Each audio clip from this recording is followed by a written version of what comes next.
क्या चांद पर सोना चांदी मिल चुके हैं? क्या चांद पर एलियन मिल चुके हैं?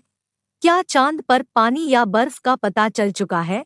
ऐसे कई सवाल आपके दिमाग में घूम रहे होंगे, लेकिन फिलहाल अब तक ऐसा कुछ नहीं हुआ है। न तो चांद पर सोना मिला है और न ही एलियन। अभी तक चांद की सतह पर पानी या बर्फ के भी कोई सबूत नहीं मिले हैं। तो फिर ऐसे में सवाल ये है कि अब तक आखिर प्रज्ञान रोवर को मिला क्या है। सबसे पहले इस बात को समझिए कि इसरो अब तक चांद से आए 3 वीडियो जारी कर चुका है। यह वीडियो अपने आप में खास है, क्योंकि चांद के जिस हिस्से की तस्वीरें हैं, वहां की तस्वीरें और वीडियो इससे पहले कभी देखे नहीं गए हैं। लेकिन रोवर वीडियो और तस्वीरें भेजने का यह काम केवल 14 दिन तक ही कर पाएगा, क्योंकि विक्रम लैंडर और प्रज्ञान रोवर की जिंदगी केवल इतनी ही है। दरअसल विक्रम और प्रज्ञान दोनों ही सौर ऊर्जा पर काम कर रहे हैं। अब 14 दिन तक तो सूरज की रोशनी इनको मिलती रहेगी, लेकिन 14 दिनों के बाद चांद का यह हिस्सा अंधेरे में डूब जाएगा। और जब ऐसा होगा तब विक्रम और प्रज्ञान भी काम करना बंद कर देंगे। दरअसल चांद का एक दिन पृथ्वी के 14 दिनों के बराबर होता है। 23 तारीख को जब चंद्रयान चांद पर पहुंचा था, तब वहां दिन शुरू हुआ था। ऐसा अनुमान है कि 5-6 सितंबर तक वहां दिन ढल जाएगा, और जब ऐसा होगा तो विक्रम और प्रज्ञान काम करना बंद कर देंगे। लेकिन असली परेशानी इसके बाद की है। जैसे ही चांद पर रात होगी वहां तापमान गिर जाएगा, -180 से -200 तक पहुंच जाएगा। और जब ऐसा होगा तब विक्रम और प्रज्ञान की सेहत पर बुरा असर होगा, इतना बुरा कि शायद यह फिर काम ही न कर पाएं।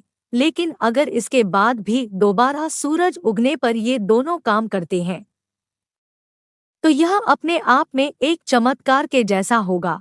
अब दूसरी बात समझिए, चंद्रयान 3 विक्रम लैंडर और प्रज्ञान रोवर अब लौटकर पृथ्वी पर नहीं आएंगे, लेकिन रोवर पर एक डिवाइस लगा है। यह डिवाइस चंद्रमा की सतह को चेक करेगा, पता करेगा कि वहां की मिट्टी में क्या कुछ है।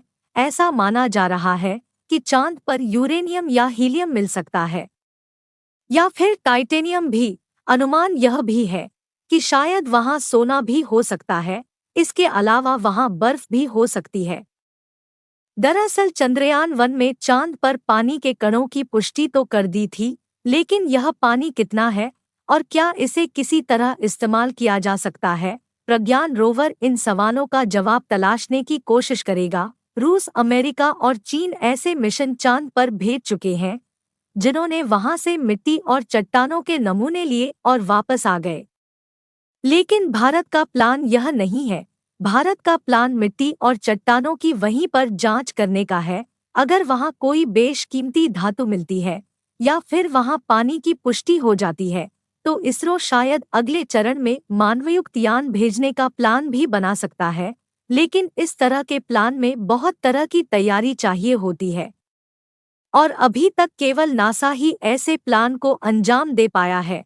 लेकिन मंगलयान और चंद्रयान 3 के बाद इसरो की धमक पूरी दुनिया में बनी है।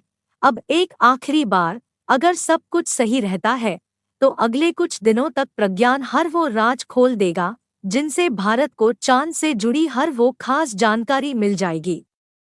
और तो और, अगर कभी इंसान मंगल पर जाना चाहेगा, तो क्या वो चांद पर बेस बना पाएगा या नहीं? ऐसे तमाम सवालों के जवाब भी भारत के मून मिशन से मिल पाएंगे। बस इंतजार है तो चांद से आने वाली नई जानकारियों का, जो भारत के लिए स्पेस की अनंत संभावनाओं का द्वार खोलेगी।